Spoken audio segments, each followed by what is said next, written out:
Just trying out the fit of my dashboard here, dash pad. It's got some cracks in it, but it's gonna have to do for now till I can find another one or repair it. Now I've figured a few things out here. I'm clipped in here.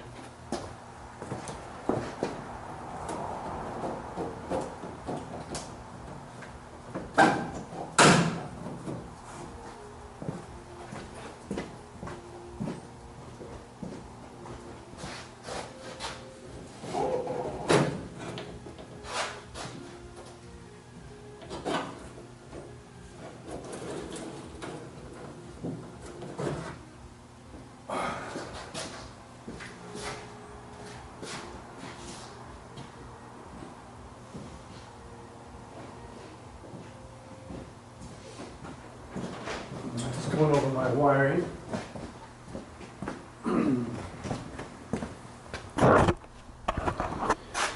And this is obviously the seatbelt warning light. That is the dome light, which I still got to take the masking off of. This is a speaker wire, which used to be on the door. I had a bracket and a box speaker right here. It was almost a bit of a hazard, clutching an emergency brake, but I didn't want to chop a hole in the door, so I did it that way. But I found a box of 5-inch here, that old stock that I forgot I had. Pyramid, 180 watts, 5-inch, and these only take 4-inch, so that's why I had my dash pad on there to make sure everything worked. Now the cone sort of sticks up a little bit there, 3/8 of an inch, and it kind of feels like it's touching there, so I can maybe relieve the back side of that pad a little bit. We'll see if it bolts on its own without having to do any chopping, but yeah, just fits. Look at that. I even had to buck off a little bit of the speaker there, just a little bit. Front and back. Did the back side here too. This was the tidy. Yeah, one of the holes even lines up for the 4-inch.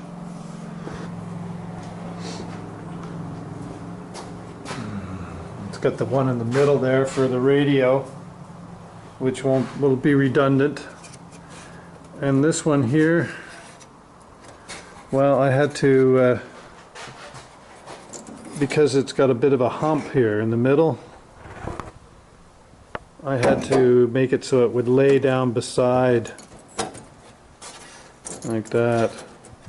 Okay,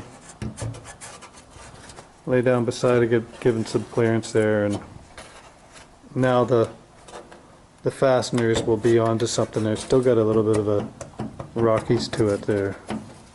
I think this is the high one. Yeah, I can bend this metal down a little bit, make it so it sits flat. You know, I got a front amp, front amp's there, and the rear amp is there, so you know, those will be a lot better than 4-inch. Actually, in my S10 I have the front speakers are powered by the deck with no amplifier or no additional amplification, and then the rear corner speakers are I do have a little amp in that one, so it's only powering the back ones, the bigger speakers. And this one actually it does all right, you know. I won't be cranking her loud. Maybe I will because I don't hear anymore either. What? Turn that up. I can't hear it. It is up all the way. It's smoking. What's wrong, you deaf? Huh? Yeah, okay, so that's good. And I figured this out. I was laying in bed. I was doing all my best thinking there when I first wake up. I went, oh, I know what that is. Okay, so this is this one here. And unhook it here. This one's reverse lights, I know that. And this, with a fairly beefy wire, is for my charging.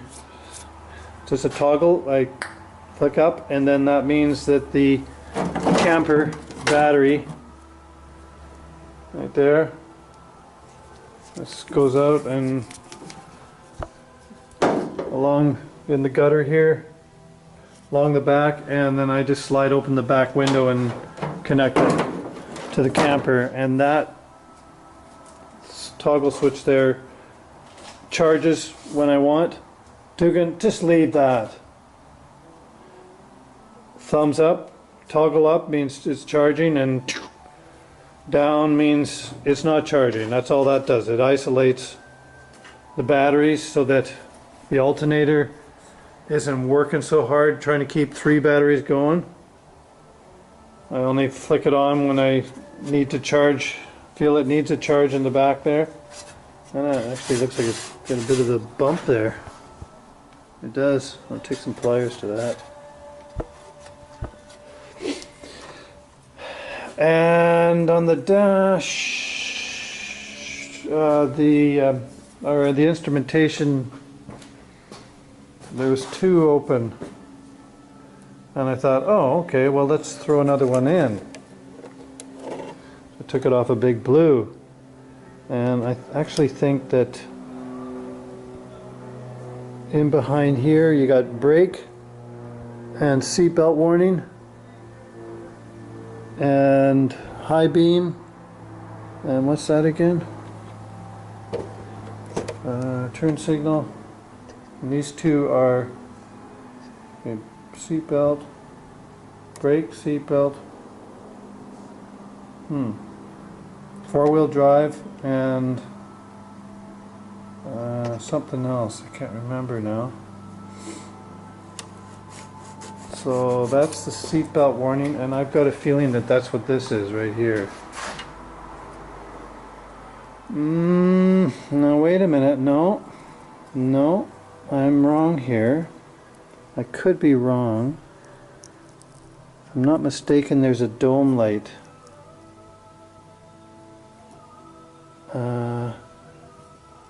Underneath. I have to check that one out. And then there's another one here too. Now that could go, that probably goes into obviously that corner. This side, because it, you know, the wire's only so long, so that kind of helps me there. So that would mean it's this side. So that's maybe the seat belt right there. Okay. Open. Seat belt warning. Yes. And I can't see good enough, but you tell me. This thing's pretty good.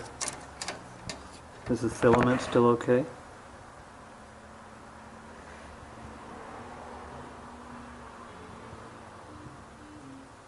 I don't know. I can't see. So narrowing it down. Get the bonus speakers in there, which is good.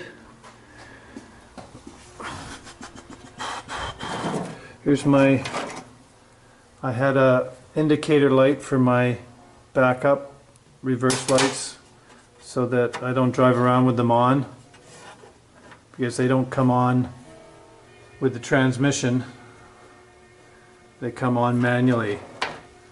So I can nail people that are tailgating me or coming up on me with their high beams on. I just give them a little flash. Okay, so that's pretty good.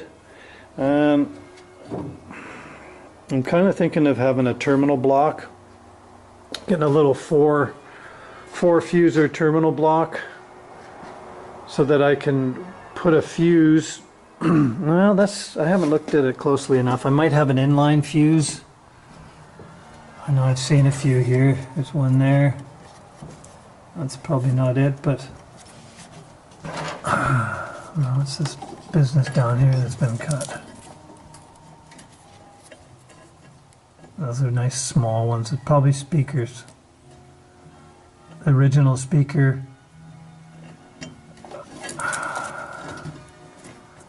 Yeah, this goes to the stereo here. Yeah, I wouldn't be surprised if it has speakers. I think this is the one that detects, there's a small wire going into it, probably detects a power source, and then that tells the amp to turn on when I turn the volume on here. I click the deck on, and then it told the amp to turn on. It's been a long time since I was driving this vehicle. 9 years. 2099. So I haven't, this thing has been sitting. I say 9 years, that was the last time that it was started, but it's been sitting since 99, so it's almost 2015 now. That's a long time. 99, 2009. It's been sitting for 15 years. Yeah, 15 years. It's the end of, almost coming up 2015 here. 15 years it's been sitting. And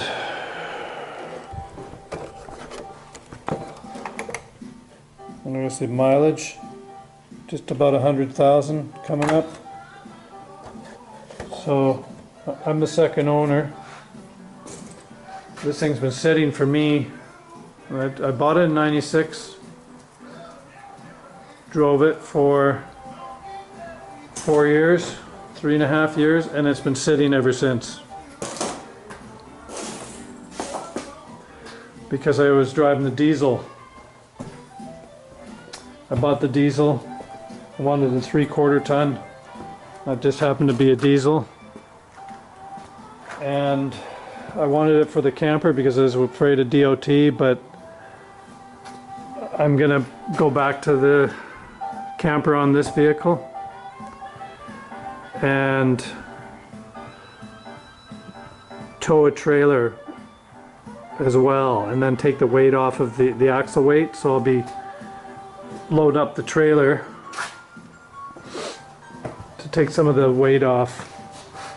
And I got overloaders. I mean, it drove fine. I don't know, it was fine. I've been in some pretty gnarly roads with my camper on it, and it's never let me down. And you know, it's not like I got a axle leaking the seal because it's overloaded and stressing the bearings out and stressing the seal. You know, the DOT might tell me otherwise, but I got a feeling that I'll be okay. It's not a heavy, it's just a regular half-ton 4x4 6-bolt. And what they determine is axle load. So it'd be axle, wheel bearing load. The rear end, I'm sure, is strong enough to push this thing along. That's not the issue. It's axle load and axle shafts. But you know what? It's overrated. Worked fine. And I had that camper pretty loaded up. It's actually an import camper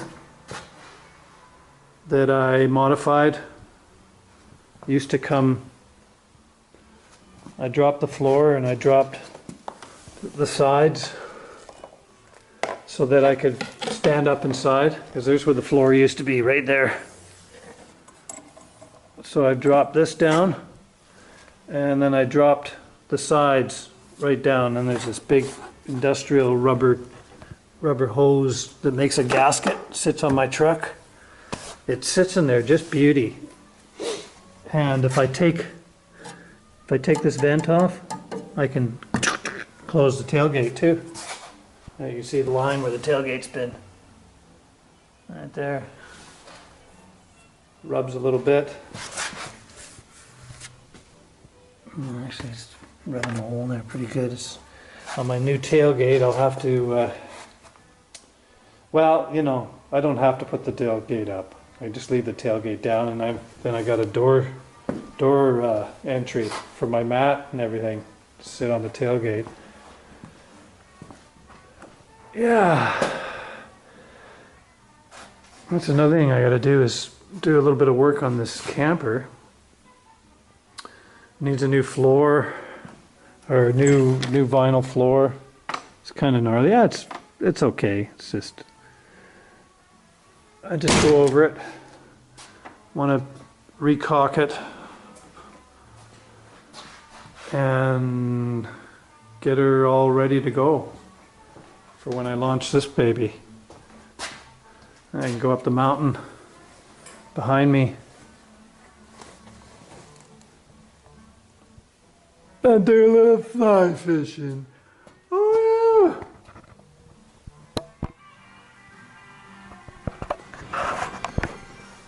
Oh yeah. Got that tanks in. Man, look at the clearance. There's like a 5/8 of an inch there. This thing came with 16-gallon tanks, and now it's got 20s. Yeah, half an inch.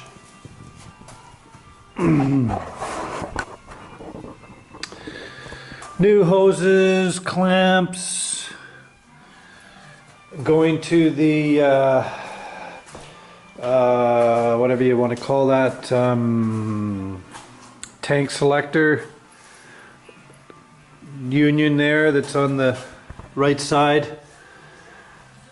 It changes the tanks. All these lines come over from one tank to the other. So this is the end of the run, the left side, and it goes over to the junction box thing there, and then it goes over to the right tank. Did I say right tank? Left tank, right tank, obviously. And that should be good. I've got the torch on. Oh, I don't like the way it's been squished here. See, that's gonna trap water. It's squished it out, the undercoating underneath, so I'm gonna have to fill that in and go along here and pump the tar in there. So I got rubber underneath the strap, so the strap doesn't rub on this friction and then start to rust on the underside. So there's rubber there, and then the torch on is a barrier for the strap rubbing against the tank. That should be good. Alrighty. All factory clamps on that for the lines. Me getting frustrated because I can't see a damn thing. Smack that with a hammer. It's getting harder to see these days. You gotta have the lighting just right, otherwise I struggle. That's what happens when you get older. But that should be good. Got never sees on all the threads, so I can drop the tanks and clean them up if I want. I just unbolt them from the frame and then take the hoses off and the two electrical connections. It's actually just one on this year, 86, one positive and a ground. The ground goes over to here, the frame. Where the tanks that came off, these are actually diesel tanks, and the diesel pickup and float is actually a 3 connection. So there's the ground, and then the two connections. Well, that one's only 1 connection, so I had to pop those out of there and then put my originals back in, the original float. And everything worked when I parked it, so I'm crossing my fingers that it'll work fine. And I don't have to fart around with those. Oh, I didn't paint my bolts there. I just touched them up with, I actually painted them with zinc, and then I just touched them up with some black lacquer. Okay, that's a little better now.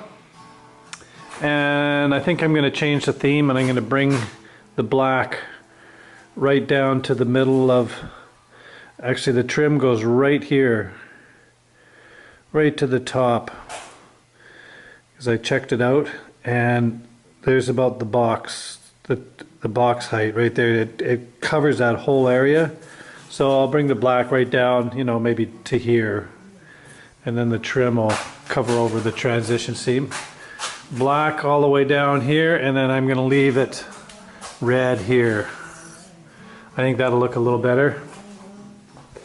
Anyways, I changed my mind. That's what I want to do. I just don't think you see the black enough there. Which kind of tempts me to not paint that trim. If I do that, I'll just show you really quick here. I've taken the black paint off on the outsides here. Let's give you a lookies there. That looks pretty good. Now I can picture black from there up, and maybe leave this one, you know, silver, chrome, whatever you want to call that, the aluminum look. Yeah, that might look pretty good. Whereas if it was black and then leaving this silver from there to there, black in the center and black coming down, it might be too much black. I don't know. I'm not gonna prep these till the very end. You know, like, I'm gonna say prep them. I'm not gonna prematurely paint them and then decide that that's not the way I should have gone. So I'll get it all together first, paint it all up, then start putting my trim on and decide whether I'm gonna do the black in the center or not. It's just the only advantage to that is I can do body work in the center of these because there's a few dings. And I guess I could still do body work and then paint it silver, but then that's kind of chintzy because it's got these lines on there. You paint silver, well, it might be okay. Yeah, we'll see. Anyways, that'll look good, and then it'll tie in with the gutter, the silver gutter that goes up and around. And that'll give it a little hit. Yeah, it's right there, I figure. See, and then the box is right to the bottom of that. Oh yeah, it's gonna look sharp. Beauty.